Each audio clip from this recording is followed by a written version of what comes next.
This is Danny Bobrow, President of AIM Dental Marketing, welcoming you to this installment of the Practice Perfection web-based education series.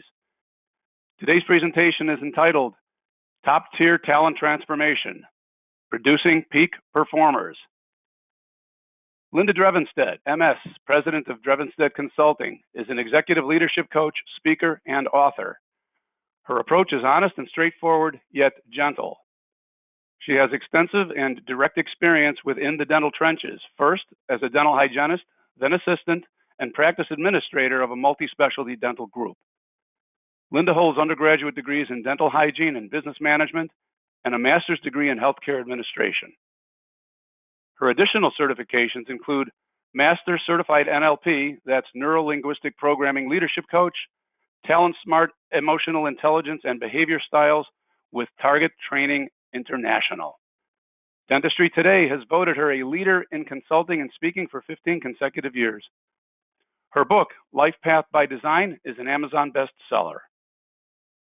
You will leave today's presentation equipped to clearly identify your practice leadership level to reach your next level of success, 3 power questions for effective leadership communication, 4 powerful communications elements to enhance your leadership effectiveness, 5 actionable steps to create team excellence and a thriving practice, 6 traits of a compelling leader, a crucial leadership conversation model that really works, and a whole lot more.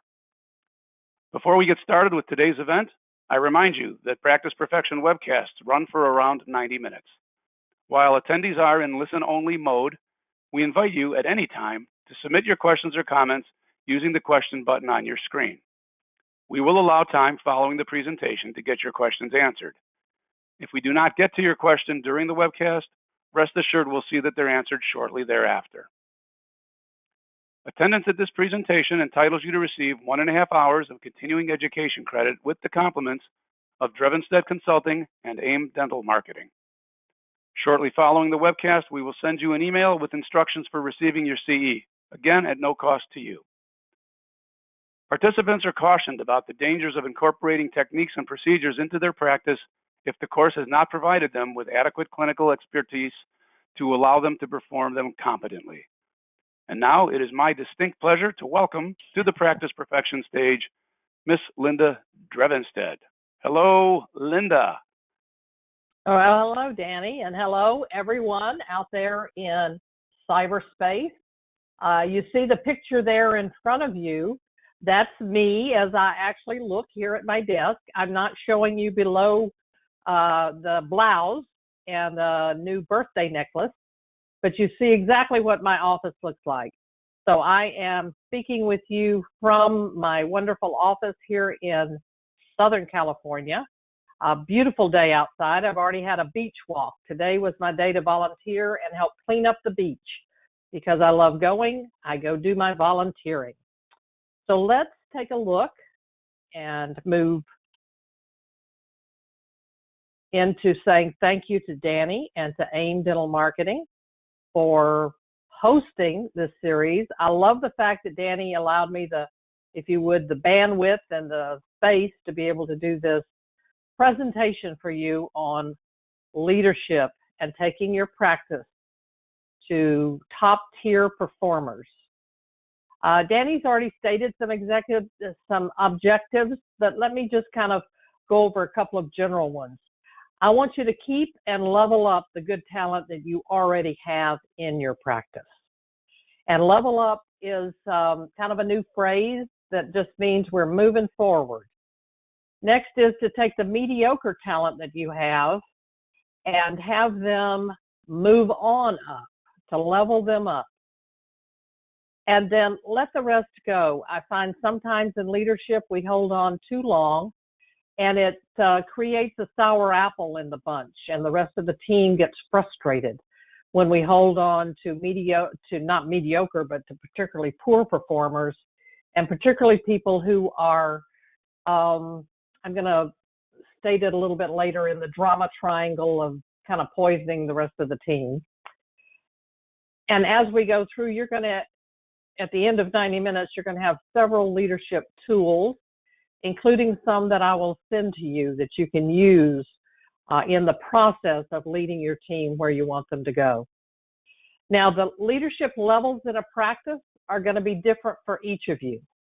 The first level, when you're starting out or when you're bringing in new people, new systems, anything that creates a change in the status quo of the practice, creates a leadership level called chaos. Nobody wants to be in chaos, and certainly nobody wants to stay in chaos. But to move out of chaos, sometimes you go into organizational. So you find if you're in chaos, the first thing is to get everything organized and clarified what is expected of each person in each position. And then managerial is taking it on to the next level, where you can really begin to look at your practice through the leadership role of how do we manage this business to be as productive and profitable as possible. And the leadership is when you get to the place that you can develop leaders within the practice beyond just people who are your employees. Now, each one of these levels has a team component. In chaos, we call it forming, and I'm going to go into a little more depth with that. And forming is just the stage of getting the team together or back together or reorganizing the team because of new staff, new procedures, new equipment, new space. Anytime you make a big change like that, it can go from forming into storming. And then you go to norming, which is where a lot of practices will get comfortable and just hang in comfortable and not necessarily push the envelope to go on to leadership.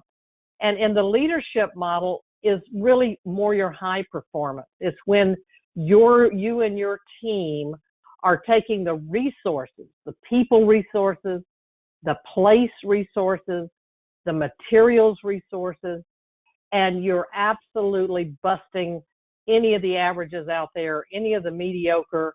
You're taking to higher profits, you're taking to higher productivity, although with a good cadence or piece within the practice.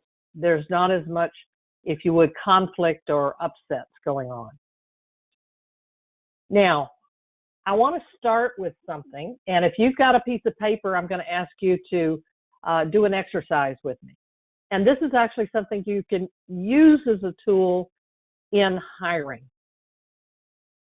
When I was a dental assistant years ago, I had quit college to get a job in a dental practice that was just superb. It set a model for me that I kept for years.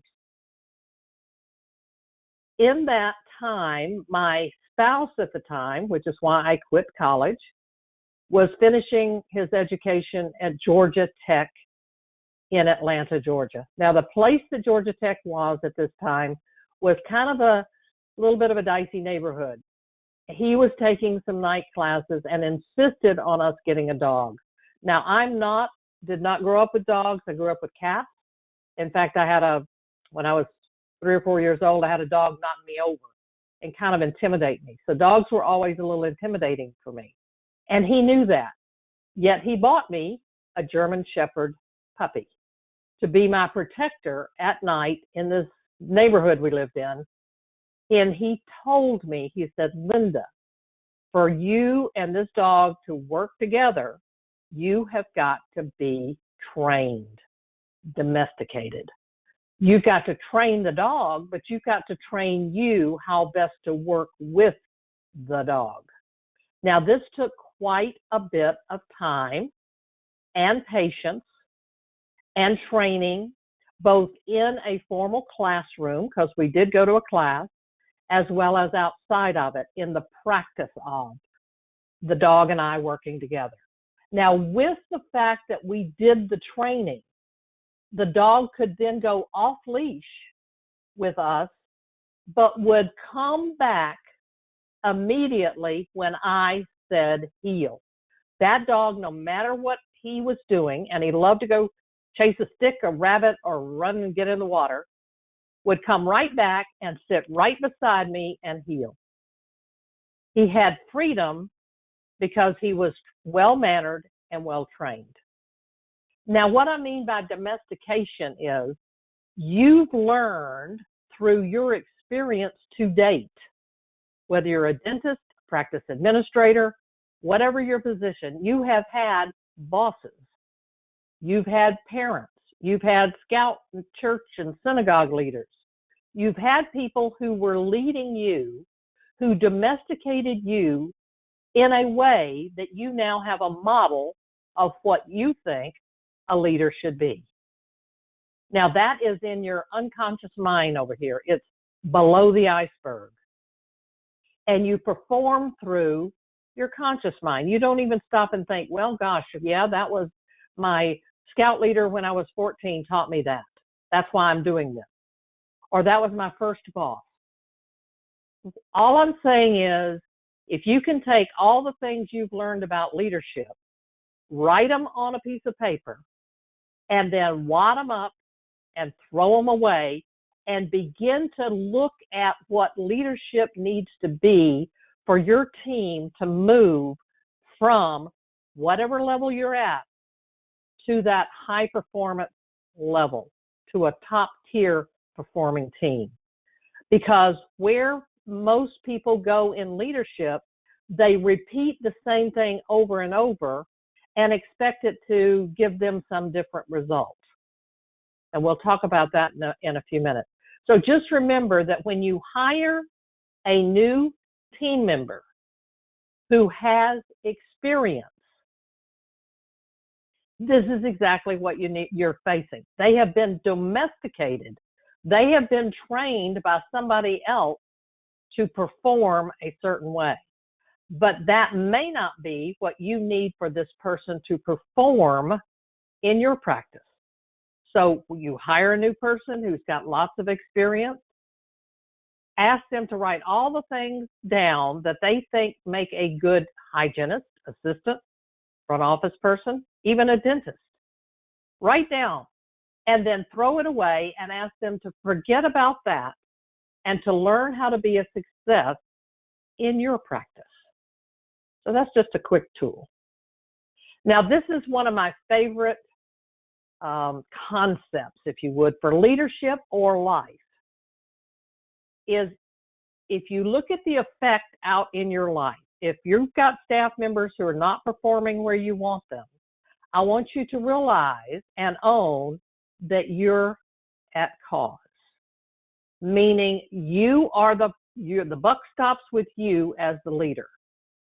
And it's not blaming those bad people, those stupid people, those whatever they are that I've heard many dentists and practice administrators talk about their employees in very negative and derogatory terms, and yet not taking ownership that they created this or they allowed it to be created.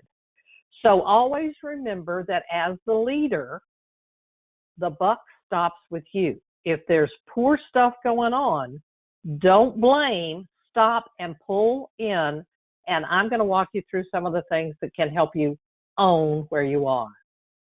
Now, here are some of the things that will get you in trouble, the traps that you can fall into. In dentistry, dentists are trained to be perfectionists, to have high expectations of their performance. And literally, to get into dental school, you have to jump through a heck of a lot of hoops and be a very high performer in your academic, your mental acuity to even get in dental school. So expectations of others is often the trap that many dentists and practice administrators fall into. They expect that others have been, if you would, domesticated the same way they are, to be high performers, to take on the challenge of the next step. And yet that may or may not be the truth. The other one is making assumptions, assuming that because you told someone one time how or what to do, that they got it at the level you expect the performance. So assumptions and expectations go together and trap you. This is where you can go back and look at, am I at cause here, or what cause have I created? Perfectionism is one. This one I find big, particularly in practice administrators who usually have come up through being very, very good at some chore or some position in the office. Now, it's most of the time somebody who is really good at collections, insurance, treatment acceptance, more of the front office business skills. They're really, really good at it. So they move up the ranks to become a practice administrator. Well, that perfectionism, the expectation they have of themselves to do it just a certain way, gets in the way of them training and encouraging and growing people that they can delegate to. They keep wanting to pull it back because somebody's not doing it as well as they could. So again, it becomes a trap.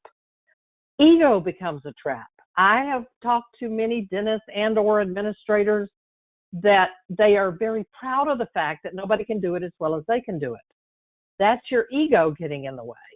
Now, I'm not saying you don't need a strong ego to be able to perform at the level that you may want to perform in top tier. What I'm saying is if your ego is leading the way of the way you lead, then you are becoming the dictator, the big kahuna, and nobody else can ever reach your height. So why should they even try? So sometimes ego can get in the way. And if you find yourself complaining, well, they just can't do it the way I can do it, that's your ego talking. And go back to cause and see, how can I change that conversation in my head to allow somebody else to figure out how I can help them be great at what they do. Because the greatest top tier practices have top-notch hygienists, top-notch assistants, and top-notch people at their front desk. They don't just have one top-notch person called an office manager or practice administrator or dentist. Everybody is encouraged to become top-notch. Now, self-esteem and self-worth can get in your way. If you don't feel like you deserve to have a really fabulous team, that's going to get in your way. That's a personal, that subconscious that we saw on the iceberg, that's an underneath thing that I have found in many dentists that needs to get solved.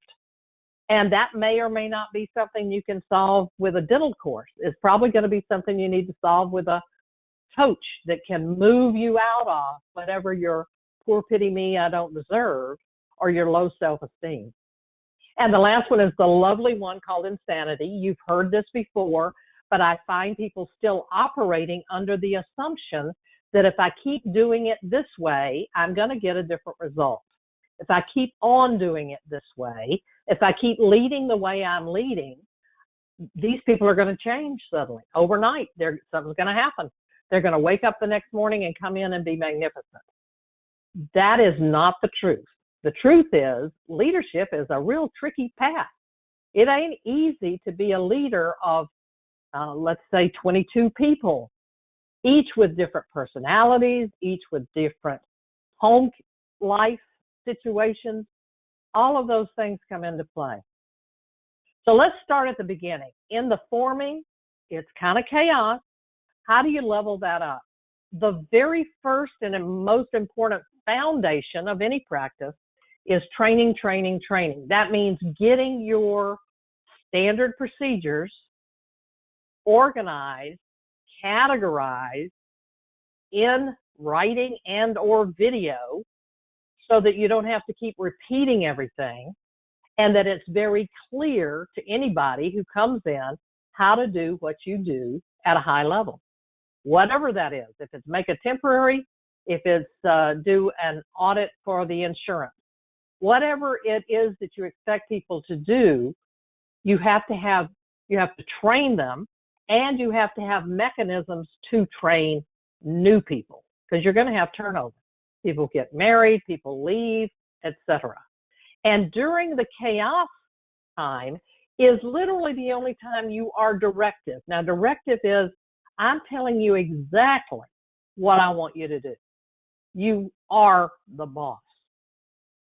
And you get your leadership started by helping them understand your why, your vision, your mission.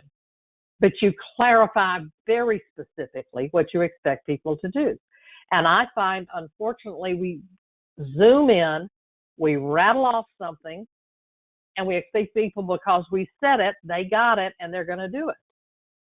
But auditory learning may not be the style this person even has. They may not hear everything you're saying. So let's take a look at some of the questions you can ask. And this is one of the tools you can use, and we're going to reiterate it 2 or 3 times because it's so important. Questions are powerful. These are your questions. Are you willing to do the task, the job, as I've shown you?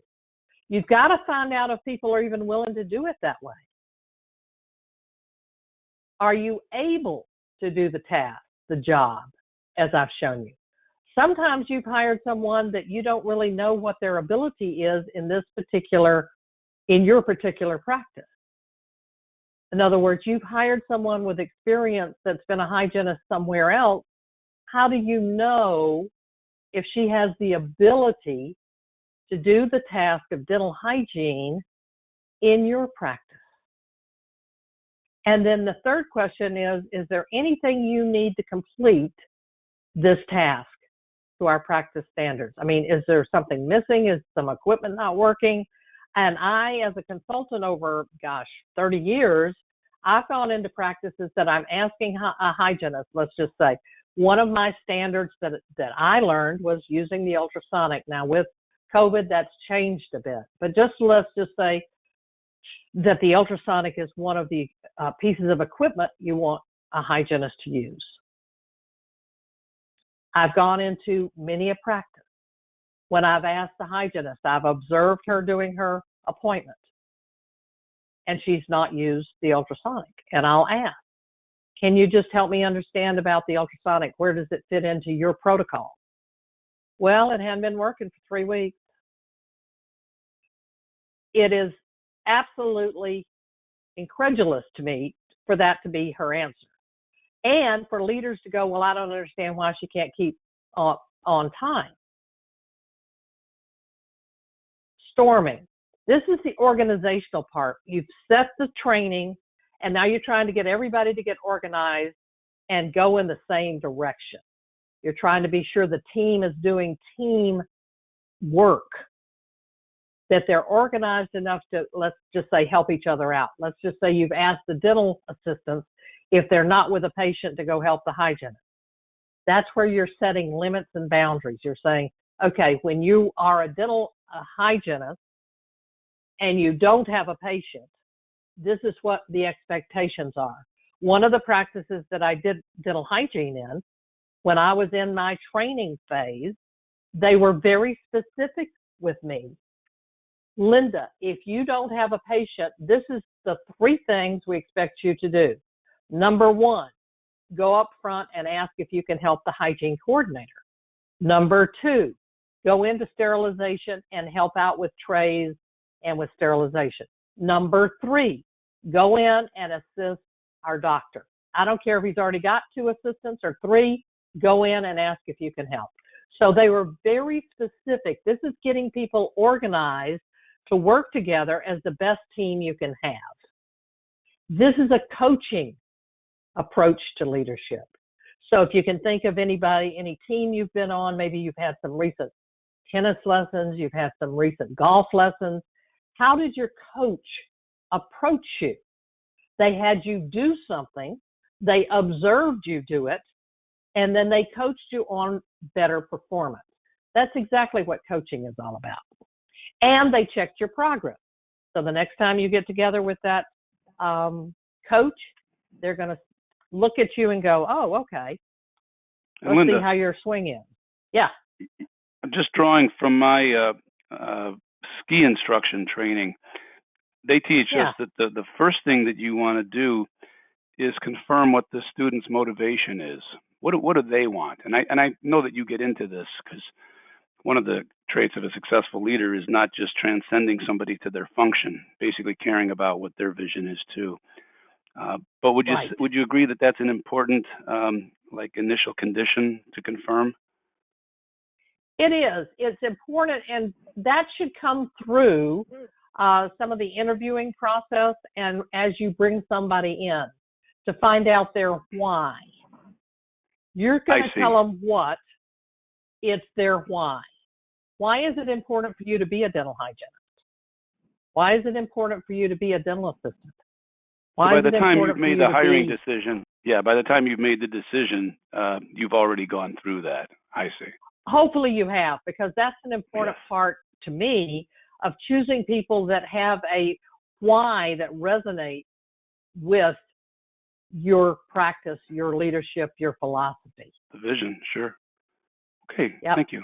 So but that's an important thing, Danny, in having in the leadership part. We're not covering it in this conversation today about hiring, but I find that hiring is one of the places to determine if somebody's why, their motivation, fits where your practice is. I see. And if it's something that you can work with, if that makes sense. It certainly does. Because why is a big piece of the motivation of people. Indeed. And it also is important to know how people function within a team. Sometimes you have to teach people, and this is part of this particular level, when people maybe aren't getting along or they're fussing about them. Maybe you've got a new hire and everybody's fussing about them. You as the leader have got to kind of get underneath that and ask people, how have you brought this person in to help them understand how to best be a team member with you and with this team, and teaching your team how to even do that. So it is important to have the things that are important for the whole team as part of the parameters of how we bring somebody into a new position, and coach them to be that as they come along. The other place you get storming sometimes is if you've got a team member who's having their own personal crisis. They then create a storm within the practice that is counterproductive. And again, creating your own, how our team is going to function, whether it's agreements or whether you teach people how to be on your team, all of those things are important to not assume that because somebody works somewhere else, they know how to be a great team member on your team. And in this storming stage is the stage, if you would, to absolutely be sure that you're holding people accountable. If we've done the training and we've checked off that they're willing and able, and now they're not doing something, it's important for the intervention of accountability.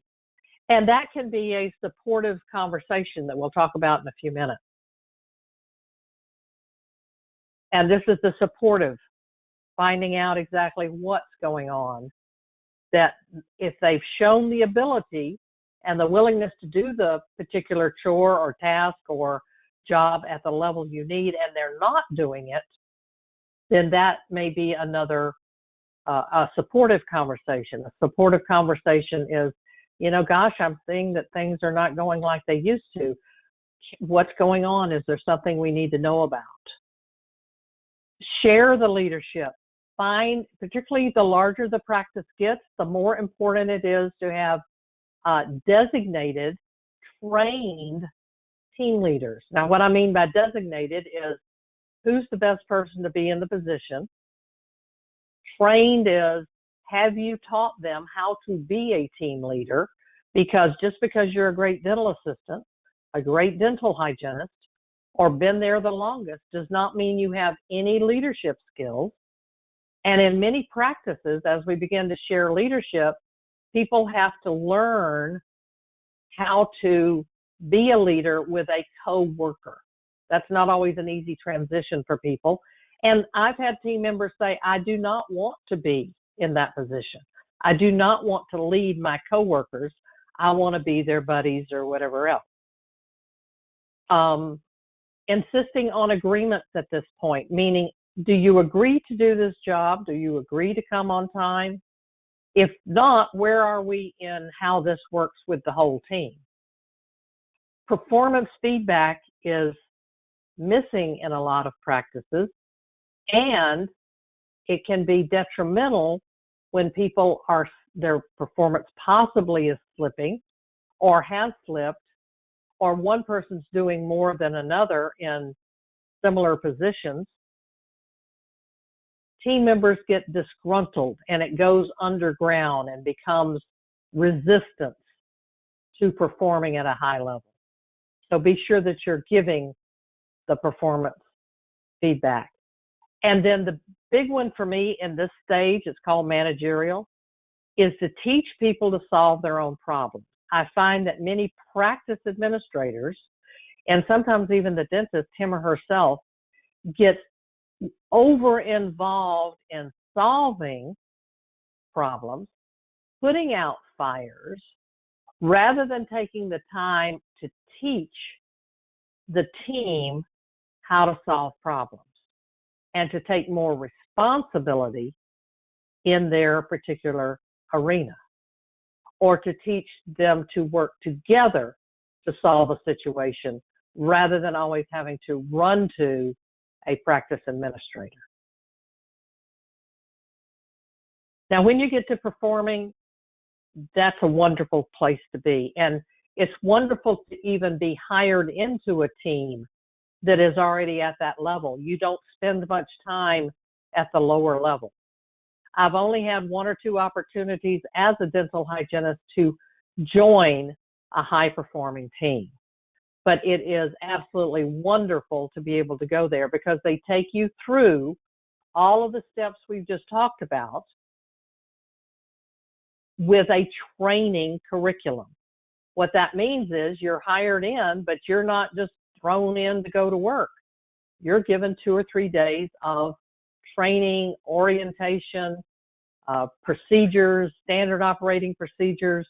So you move in very quickly to be a part of a high-performing team.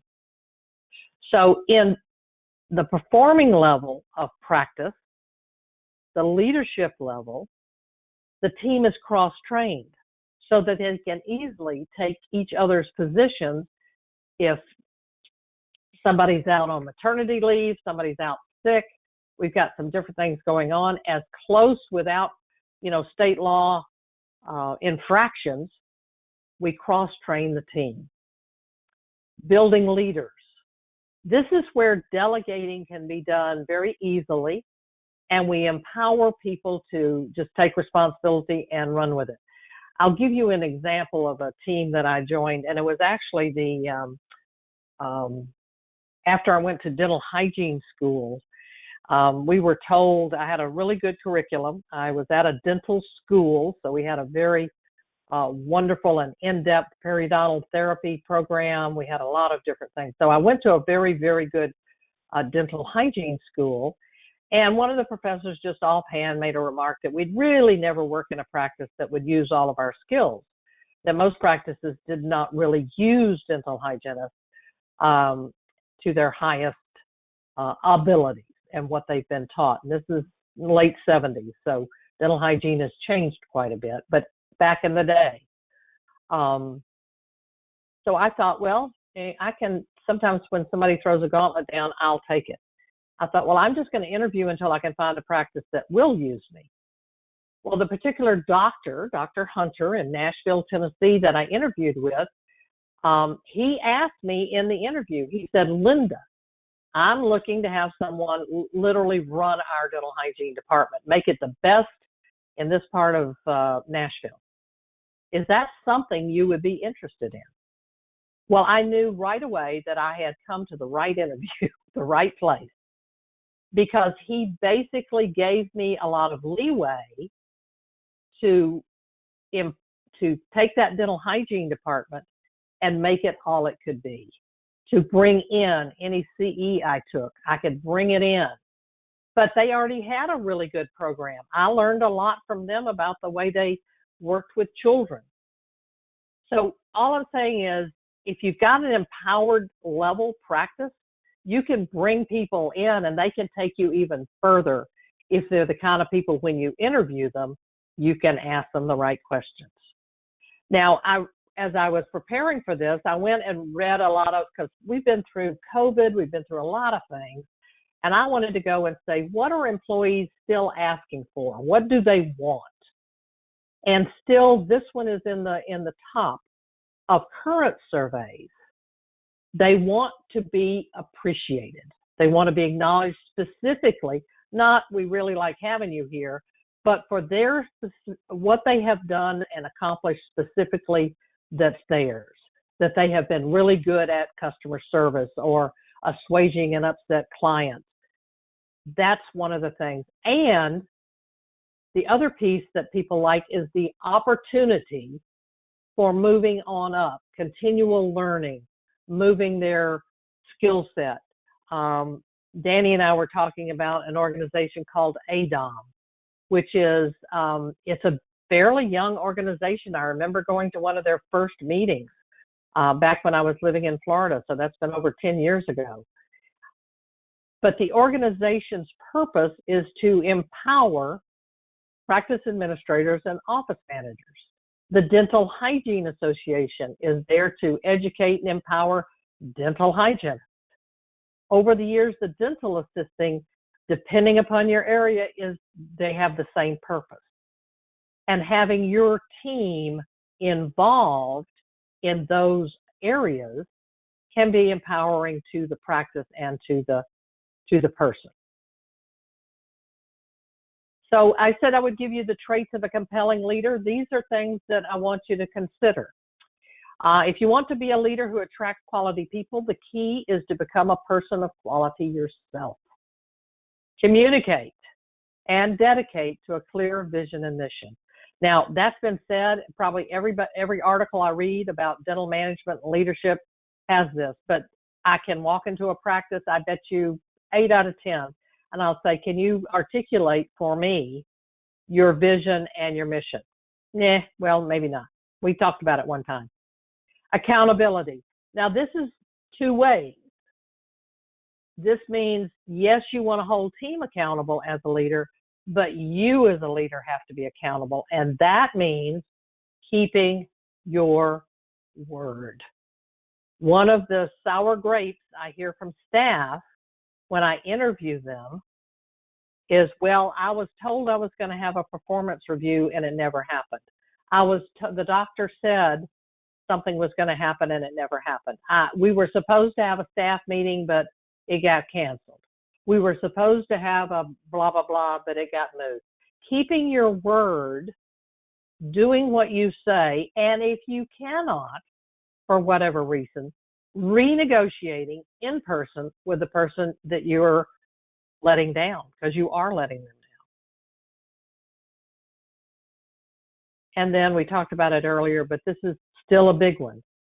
Don't make assumptions. If you start making assumptions about they should have, they could have, et cetera, back up and go, I'm at cause. Somehow it wasn't clear what I was expecting. I was assuming instead of being clear. Speak up about below par performance. I know in today's world, sometimes hiring, particularly in some areas, can be very difficult. And we keep people beyond their expiry date, if you would. You look on the bottom of the can, it says it's already expired. They've expired their opportunity to be of help in your practice. And I find that too often leaders and or practice administrators can kind of stick their head in the sand. Now, that I don't mean for you to become a revolving door. That doesn't work either. But you've got to be willing to take a look at and address the below par performance. Because if you keep it, the good people will reduce their top tier performance and go, why should I? She's getting paid close to what I'm getting paid. Why should I? So just remember that you and your actions create the environment for top tier. Value people beyond the task they perform. Sometimes I see leaders, they just want the task to get done, and they don't want to have to come in and, find out about Betty's new puppy or new baby or this or that. People are people, and the people that are good to your patients are people. And they do like to have a conversation that's beyond just that they're there to do a task. And then lead with integrity and humility. Humility meaning that ego thing doesn't get ahead of you. And integrity is back to keeping your word and keeping your own practice ideals and practices above board and above reproach. Now, if you want to build this team, there are steps that you can take or add to what you already have. Now, I borrowed this step from Pankey. My first boss, who was a really good leader and taught me a lot, was an instructor at the Pankey Institute. And one of the Pankey 4 steps they're across is to know yourself. Knowing yourself, meaning that you understand how you come across to people with your own emotional intelligence, knowing how you come across to people with your own behavior style, the pitfalls of it, knowing how you operate through your own values. Everybody has different values. That's your why. Understanding that about yourself at a deep enough level that you can understand how you as a person, you as the leader, can fall into the traps of the things that are within you. Your own abilities, your own behavior pitfalls, and all of the behavior styles have a pitfall or two. Your own values, which may be very different than someone else. I'm going to give you just a quick example. If you have someone who is in charge of your collections, whose value is very altruistic, in other words, they are the people who take in stray puppies and people, they may not be the best people to be collecting your money.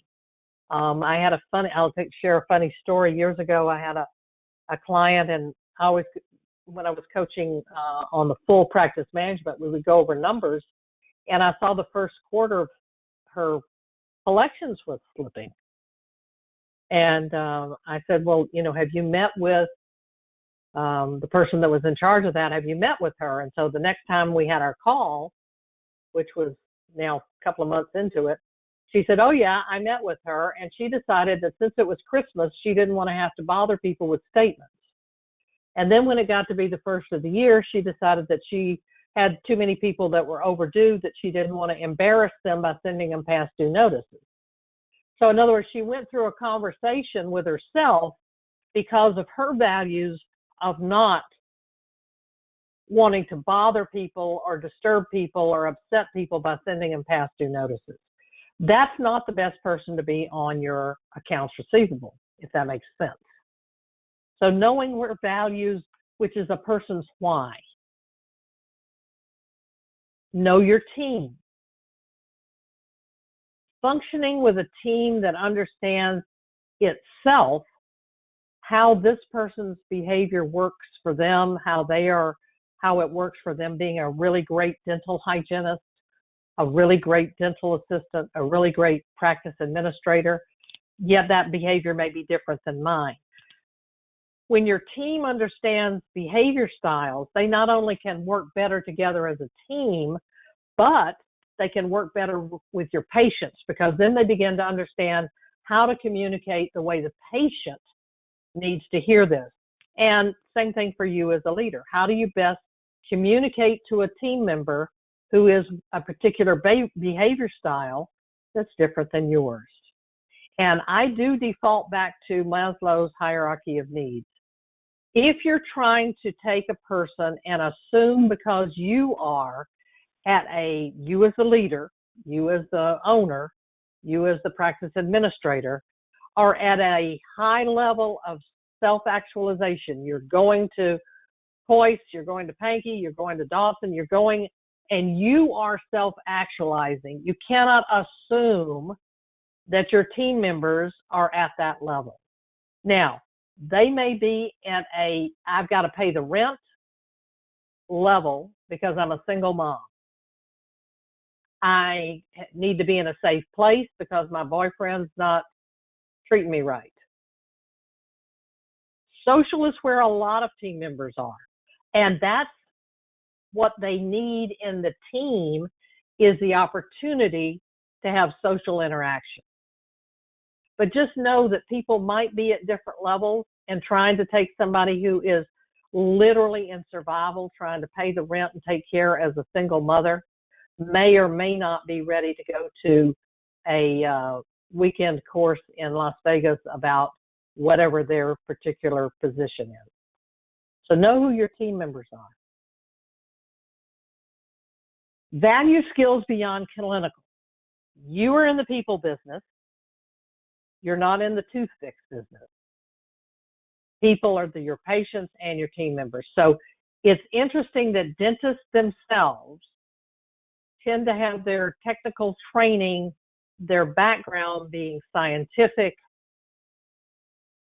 engineering, aesthetics, all of these things, sometimes don't value the people skills that the team has. So be looking at the team to become excellent. We have to have some people on the team to be there for the patients and be there for each other. Building your team excellence means knowing your dental business. That means knowing what it takes as practice administrator, dentist owner. What does it take for this to be a top-tier profitable practice? What does it take for us to have a top-tier marketing program like Danny can help you with? I'm telling you, Danny has one of the best telephone skill training programs. If you have not taken advantage of it, I highly recommend you talk to him about it. I find that you can spend a lot of money on marketing, but if you have not gotten the training for your people who answer the telephone to answer it with what needs to happen to get them an appointment, then you've been wasting your marketing dollars. Yeah. But thanks very much for mentioning that. Yeah. Oh, I just love it, Danny, because it's huge. Well, so many people spend so much money on getting their phone to ring when they fail to realize that without spending another dollar on marketing, they can, in some cases, depending on how well the team is or is not converting the calls into appointments, they can double or triple their ROI without spending another buck on marketing. So it really does make sense to take a look at that, or at least listen to the calls. And we provide an evaluation service, so you don't have to decide until you let the data speak for themselves. And what's beautiful about what Danny does, remember one of those early slides on forming, and we talked about training? You don't always have, because I hear practice administrators and dentists say, well, I don't have time to train new people. But there are many resources, particularly today, like Danny's service to train a new person on the front desk. I don't care if they've had 15 years experience. They go through this particular training before they answer a telephone. So you have resources that you don't always have to be the trainer to run a good dental business. You may not have to be the person to collect all the data and figure out all the percentages, but you need somebody on the team or as an outsource to help you figure that out so that you know what's going on.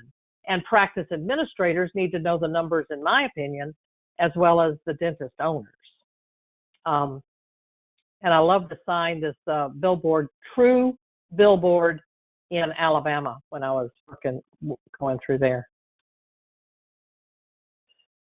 So 5 steps, 5 things. Value your team. as I said earlier, the surveys, even today, and over the years as I was in practices, we always did a team survey.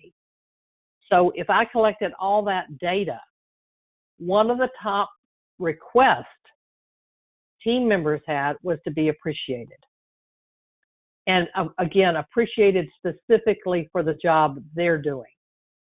And the other was keep drama at bay. You can go online on YouTube and find out about anything, but the drama triangle and understanding that on your team is a very powerful learning. Maybe that can be your next staff meeting. It's called drama triangle.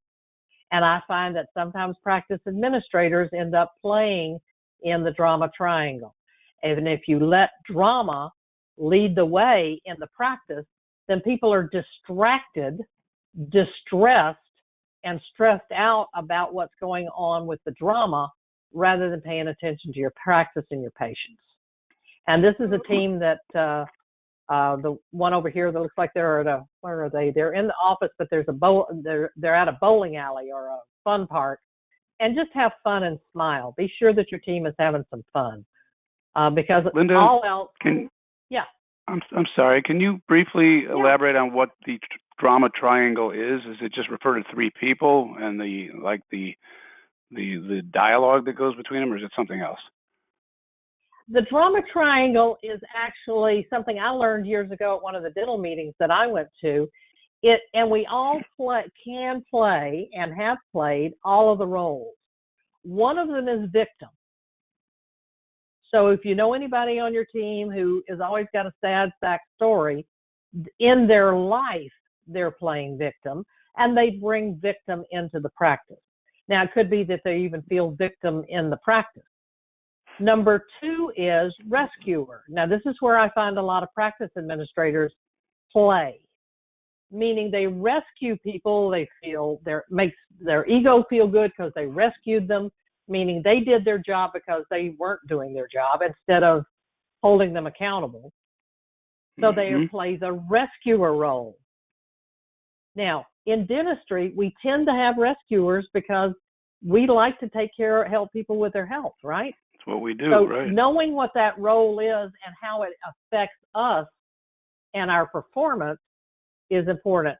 And then the third one has a kind of a sticky name, but it's persecutor. That means, look what I did for you, and you didn't even thank me. And I have actually heard dentists say that, or practice administrators. Look what all we did. Look at the bonuses they got. And they didn't even say thank you for that. That's the persecutor role. That means you feel persecuted because of what you have done. And what's interesting is if you can understand how that interplays in the drama in people's lives and within the practice, the team, and you can begin to recognize it and extract it, then you free people up to have more of their potential show up at work. It's really a good training really, and learning. Yep, a good model. Yeah. Now, the 4 components of leadership. This is not mine, but you can read a very short book by Ken Blanchard. You can buy one for every manager, team leader, practice administrator on your team. It's called Situational Leadership. And basically what Ken Blanchard says is this: if you are leading only one way, you're missing the mark. Remember that cause and effect slide I showed you? So if you've been leading, directing everybody, or just coaching everybody, or just supporting everybody, or telling them and delegating, which I find happens very quickly and very easily in practices because you're busy. I always say that training a new person in a dental practice is like changing the tire on a moving vehicle. So when you bring a new staff member in, you show them what stuff is, where the bathroom is. You delegate to them and expect them to perform the levels that you want. You told them, why didn't they do it? So that's why I love Ken Blanchard's model, because he says you've got to learn more than one way to be a leader. So which one do you use? I love the Kenny Rogers, which Many of you may not even know who he is, but he had this wonderful song that was about playing poker. He says, know when to fold them, know when to hold them, know when to let them go. So the first question is, who do you need some performance change in? Who are you leading? So who is it? Is it somebody at your front desk? Is it a dental assistant, a dental hygienist? So what's their position? What's clearly the expectation or the job performance standard that you need from this person? So what's their ability at this point? And ability means have they demonstrated the capacity to do it? Or have they never done it? Have they never done whatever this particular task is? Have they never at the front desk asked for the copay? Then we've got to find out underneath what's below that. And are we trying to put a square peg in a round hole, which is why I like this little gal down here. So what's the ability of this person, and have you clarified the particular job task that you want them to do and their ability? Are they willing to do the task? Are they really willing to do it? Because sometimes people, particularly if you don't handle this early in hiring someone with experience, they won't do it your way unless you insist they do it your way.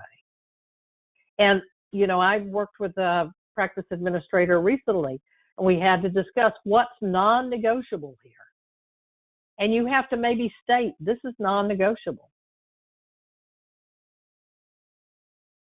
So here are the 4 ways to lead, and then where it falls into play.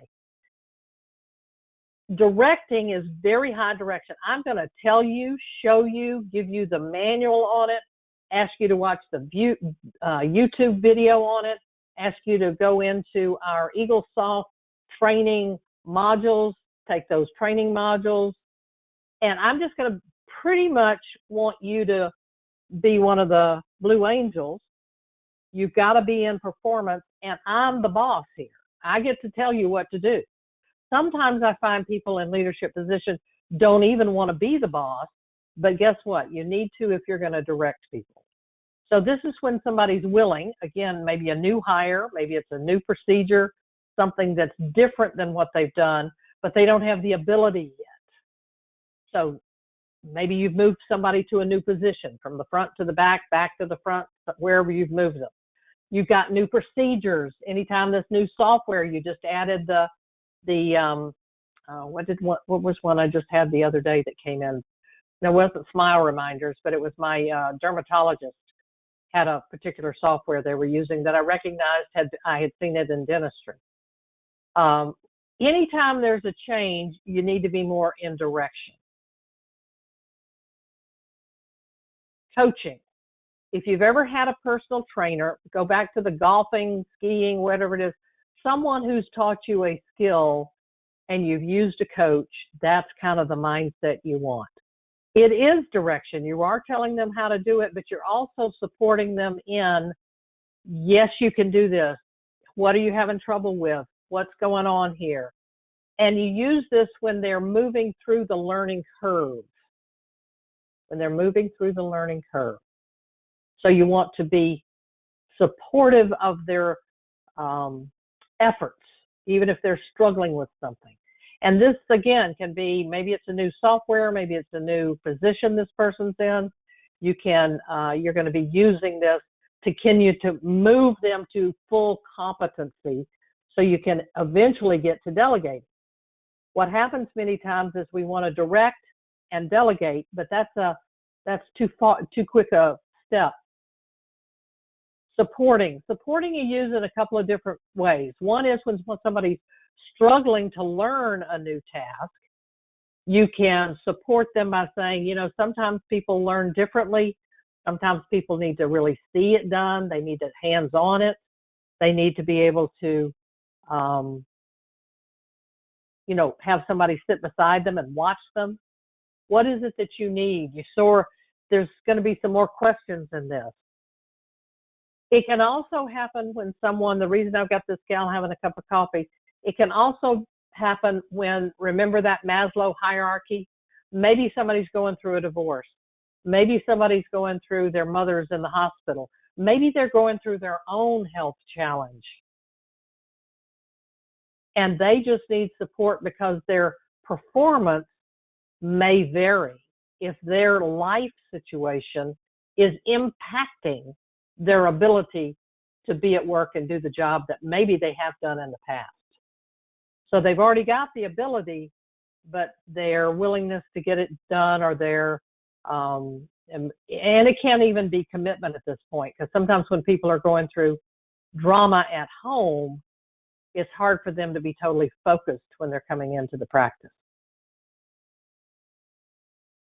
And we all want somebody we can just delegate and empower. I mean, we want to hire people that we can just say, here's the hygiene room, go be a great hygienist. But it just doesn't work that way. You only get to empowered once they have shown that they can perform at that high level. Very important to know that you can do that. So peak performers, but you still need to be able to check in with them, because sometimes people are very, very good at what they do feel a little left out because all the squeaky wheels are getting your attention. Be sure you still check in on a periodic basis. So the summary is, you look at their ability and their willingness. There's a whole other management conversation around there. How do you manage a D, an I, an S, a C? There's a whole other management conversation. I gave a lecture or one of the sessions at ADOM about that. And then you determine, what is the leadership approach here? And if you've been having trouble with a particular employee, the best thing you can do is to take a deep breath and go, okay, how can I come at this differently? And I'm giving you a simple 1, 2, 3 if you've got to give performance feedback. If you're going to have a conversation with somebody who's in either their learning curve, they're varying on meeting your standards, you only need to answer 1 of 3 questions. What is it you want them to start doing and make an agreement to do it? What do you want them to stop doing? And how can you support them in continuing to do it at a very high level? Those 3 things are the most important part about performance feedback.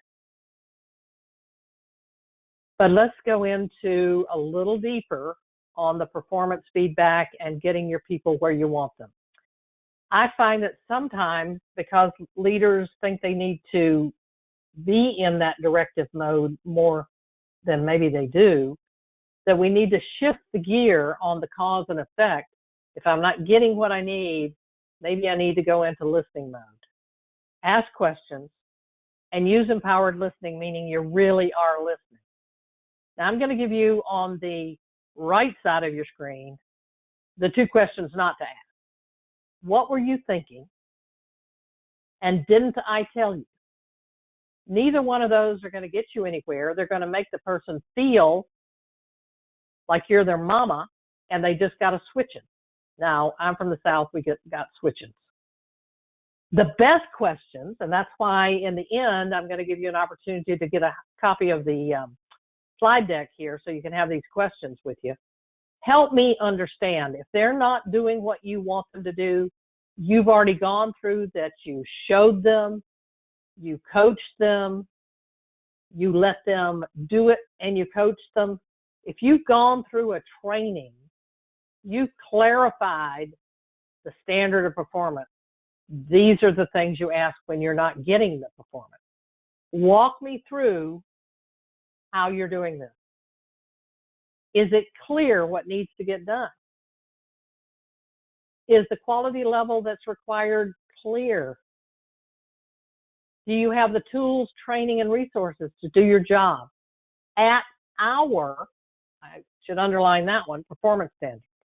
And the last one is really important. Can I have your agreement to do this as we discussed?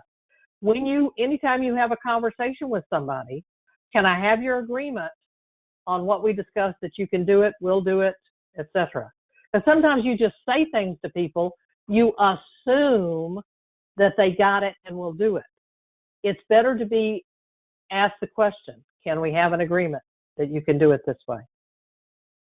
Now, my favorite tool is a performance coaching worksheet. When you need to meet with somebody that their performance, and this is a little bit more formal, you're going to sit down with somebody and tell them what's working.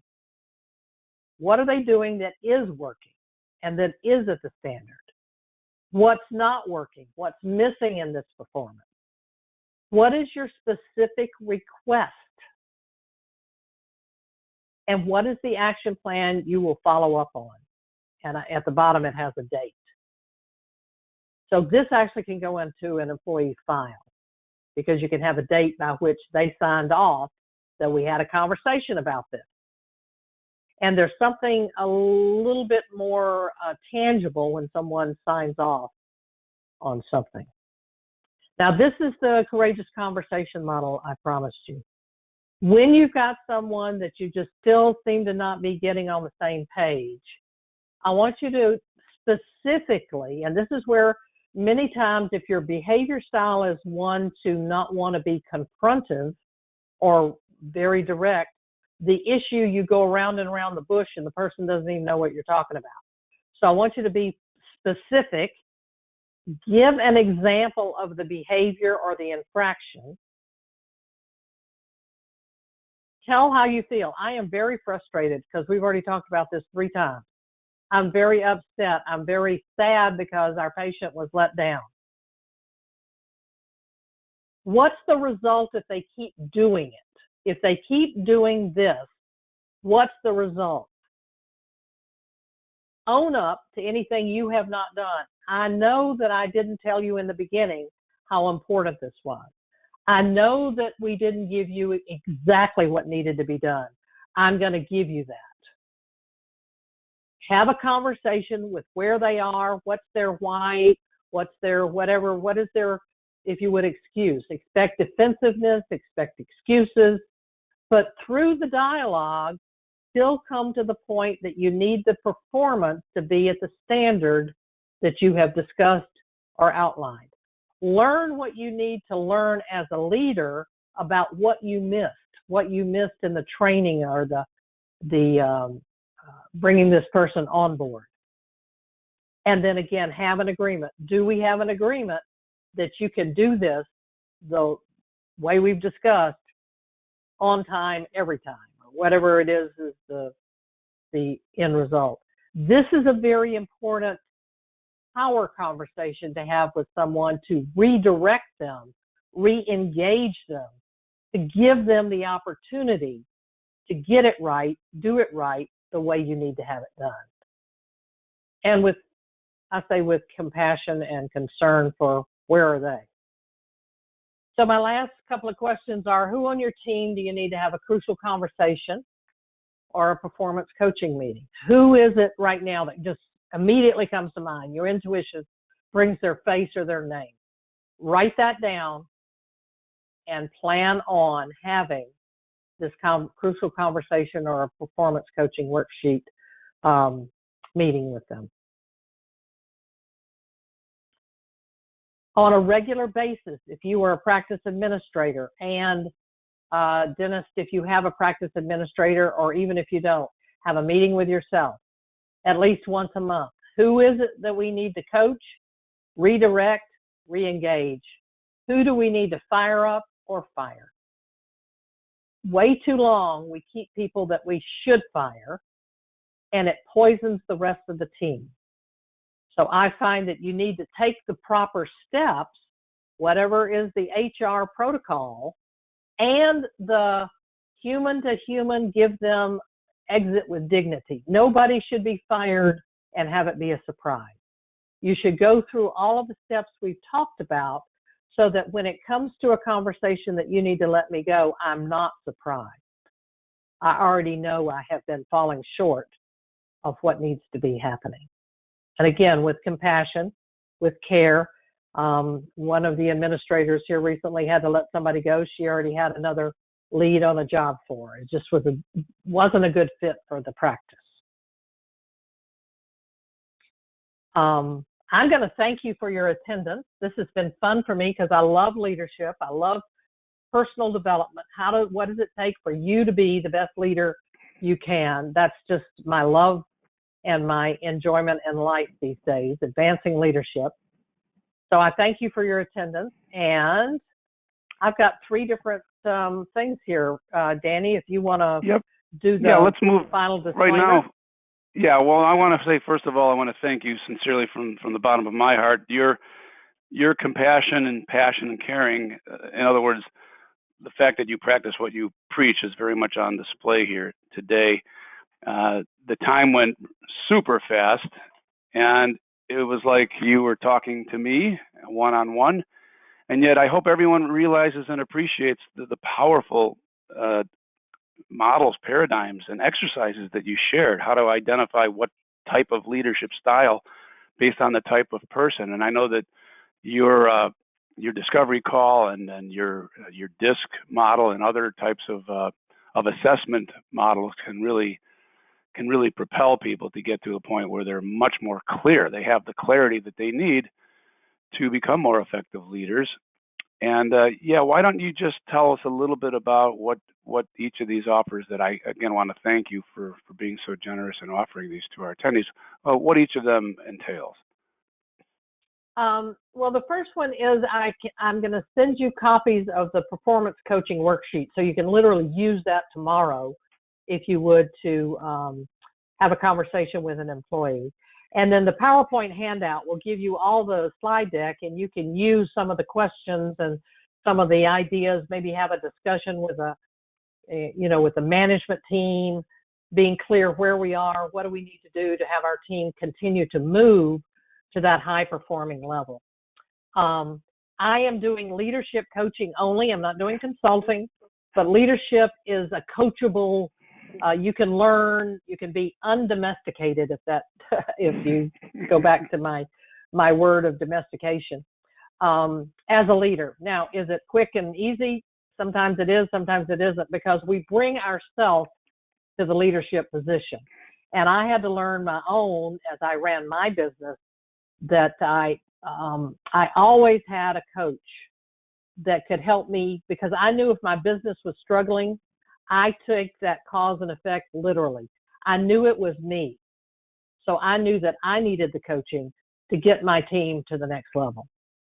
So my discovery call is just 30 minutes to find out if this is something that can move you and your practice and your desires and goals and dreams forward. And then profiles, I absolutely have, I'm going to say, taught, learned, lived through DISC and values and emotional intelligence. There's 3 different areas that you can learn about yourself. And again, the Pankey Institute led this years ago. My boss taught me, didn't use DISC, but taught me what they were teaching at the Pankey Institute at that time about knowing yourself and your team. So I have a 20% savings on the profile so that great. You can learn about yourself. And learn about first step team. is to know thyself, and then you can do the profiles of your team members, because it's a team, and the dynamics really come into how each person appears, what their dominant styles are.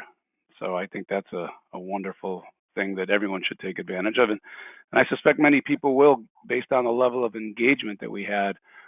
And with that in mind, let's dive into questions and get to as many as we can in the time remaining. Okay. The first question is, how do I lead and do dentistry at the same time? I think that's the eternal question, isn't it? That's interesting, because I learned this actually from Pete Dawson, who's unfortunately passed away, but his theory and everything still lives on. Pete Dawson basically said, if you want dull diamonds, do dentistry.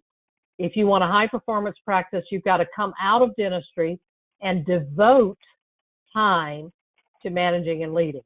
So he basically had his own formula that if you're trying to do dentistry, let's say 32 hours a week or 36 hours a week, that 10% of that time should then be redevoted, not doing dentistry, but doing the leadership. So in other words, he would have, even Pete, as he practiced later in life, he had Friday mornings for 4 hours that was devoted to leadership management.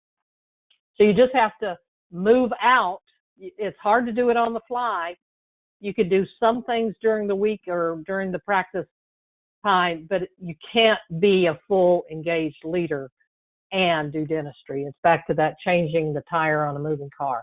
Yep. You need to take the gloves off and put on a different hat, to use to mix my metaphors. Right. But yeah, right. And I'm working with a new health partner, is how we refer to our clients right now, who designates 2 days a week where he does not practice dentistry, but he is in the office, he's available, and he's very responsive and committed to charting the course. He's passionate about it. You know, it's obvious he wasn't dragged kicking and screaming into that role.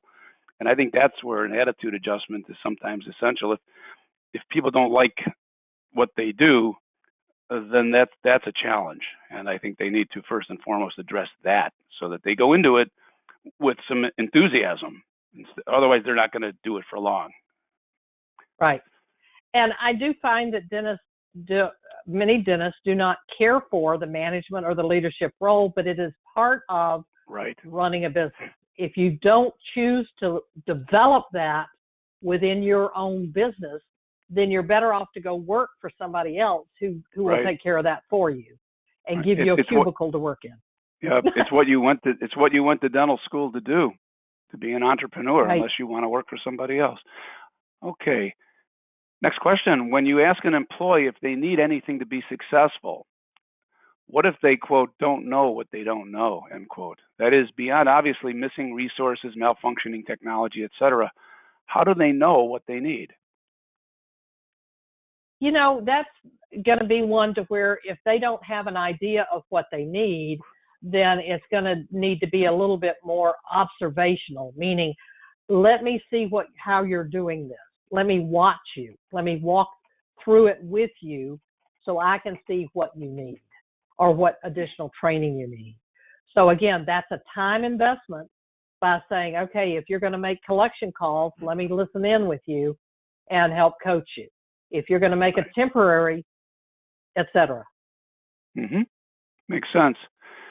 How does one know she has reached the level to hire a practice manager or / administrator? Interesting question. You know, there's different levels of practice administrators or office managers. In the beginning, most dentists don't necessarily, you know, if you're starting a practice, it generally comes when you've got, I call it full staff, a couple of hygienists, a couple of people at the front desk, a couple of assistants. At some point, once you get past about 5 or 6 employees, you need more help with managing the practice. And it could be that it's somebody that's doing it part-time and doing another chore part-time, or another task part-time. So it could be somebody that's taking care of your collections and insurance, but also serves as the office manager. That's where I find a lot of practice administrators, office managers have a foot in both camps. They're doing some tasks, but they're also in the management leadership with the doctor owner. So it can be sort of an organic process, or does one need to just make the commitment, say, all right, we've arrived, it's time now, and we're going to either seek from outside the office, or we're going to see if we can promote and develop an office manager internally? You know, it really can go either way. Sometimes there is someone who has shown that they are, if you would, leaders, that they are kind of natural leadership abilities within the practice. Sometimes there's really not. If you look at the landscape of the people you've got and you go, I just need some help in the managerial part of it. Part of it is the doctor, him or herself, has to invest their own time in understanding their dental business, but there's pieces that need to be done on a regular basis while the practice is going. So if they don't have that person internally, it may mean that they need to hire into a position. It usually fits better at the front desk for somebody to be, because 75% of a practice is success at the front desk. That's treatment coordinator, that is collections, managing the schedule, managing the insurance. All of those pieces are so critical to the success of a practice that a dentist most of the time is not doing him or herself, that if someone has got the concept to run all of that, they have a more natural path to being a practice administrator. Roger that. Got it. What if it's the appointed office leader who is falling short? And that can happen. That can absolutely happen. That's where the dentist, again, owner, must take responsibility for one of several things, but one is to be honest with the person that is falling short. You don't assume, don't have expectations you haven't been absolutely clear about. All of the things that we've talked about in this program, all of that has to come first. Ability, willingness, performance coaching, all of that has to happen first. If, in fact, the person shows that they cannot perform at the level that you need, then they either need to be invited to move back to the collections manager and that you hire someone else. But it is the dentist owner's responsibility to, again, not ignore this, put their head in the sand. It has to be taken care of. If we don't have a practice administrator that can actually lead this business of top performers or to top performance, then that's an important step or component within this. Right. And I've seen that happen. Owner has to have a partner. Yeah. Yeah, and typically it goes back to the hiring decision, but I think a remedial step here is just those questions that you suggested is, what do you need? How can I help? Where have I take responsibility, and just let them know that you're committed to their success, and there's no finger pointing. It's systems. Typically, I like to blame the system because typically the system is what's to blame when I see that something's not working well. Right. How do I find out about the disc stuff for me and my team? I suspect one of your offers can address that. Right. There's a couple of different things that can happen. The disc itself, let's just say that a dentist, him or herself, wants to take their own profile. I do a debrief with that person, in other words, with you, on your own disc so that you have your own understanding. And then if you want to go further and do it with your team, we can do an online webinar type training for the team to understand themselves, each other, and how it interacts. And then the third level is to take it to how do we now interact with our patients so that we understand that, this patient is a different behavior than I am. How do I communicate to them so that they can be the healthiest person that they can be? I think that's an excellent point, Linda, is that you don't have, correct me if you don't agree, but you don't have to have every person with whom you communicate submit to a DISC analysis or an NLP profile. Some of these skills you acquire, and it boils down to emotional intelligence, where you can sort of size somebody up and understand how they need and want to be communicated with. Would you agree with that? Absolutely. Yes, I totally agree. Okay. And Danny, I see that I actually deleted, when I moved some things around, added one more offer in there. I deleted my email address. Okay. Well, why don't you let everybody know, thank you for reminding me, how people can get a hold of you. I see the phone number there. And the phone number's up there, and it's just, Linda at Drevenstedt.com. Linda, Linda, at Drevenstedt.com. So if you want to, have a conversation about any of these things, they can either call me or they can, and there's actually a link on my website that they can make an appointment. All right, we've got time for really only two more questions. The first one is, I think, an easy one. Why don't they teach leadership in dental school if it's so important? And I'll answer that, and you can answer it. But to me, the last time I checked, there were no questions about practice management on the state board licensing exam, period. They don't really care. Yep. Right. They want to push out graduates, right? Right. Their whole goal is your competency to practice clinical dentistry. That's their goal. And that's half the equation, half the winning formula. And that's why dentists are sort of left to their own devices to pick up the rest. All right, final question. Can you restate the exercise to de-domesticate and re-domesticate a worker? Okay, the best way is to, it really is like deprogramming. It's like taking new software and letting the old software go. It's literally to just explain to them that, you know, everybody has different experiences. And if you've been experienced out in the work world and you come to us, what we want to ask you to do is to just take a piece of paper, write down some of the things that you have been taught are important as being a dental hygienist or whatever position you've hired them for. Just give them a, couple of minutes just to write on a blank piece of paper, and then just ask them to take and, crumble that up, throw it in the garbage can, and ask them to give you a blank slate coming into being a dental hygienist in your practice, because there are things that you want them to say, do, perform that may be entirely different. So you don't want them to come in with the way they've done it before. You want them to learn the way your practice has stated as high performance, high quality, whatever that may be. Now, you can give them the disclaimer, particularly if you've hired somebody with experience. Linda, I know that you've had a lot of good experience. Looks like you've had a lot of good CE.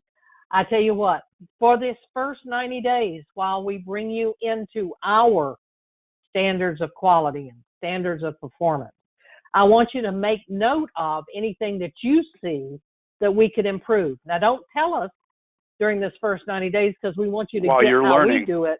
Right. Yeah, I want you to learn first ours. Things first. Mm-hmm. And then you can let us know, and we'd be glad to have that conversation. Yeah, I love that. I also love how it's almost a ritual that you're performing, where you have somebody write down everything that they're bringing, and then you have them tear it up, but you do it in a loving, supporting way, and you explain why that we value the experience, or else we wouldn't have hired you. But we feel, and this is the conversation I have with my new hires, is I'm open. I like to believe that I'm open to learning new ways, and I don't claim to have the most efficient, best ways of doing things here. What I would request is that you at least take the time to understand what we do.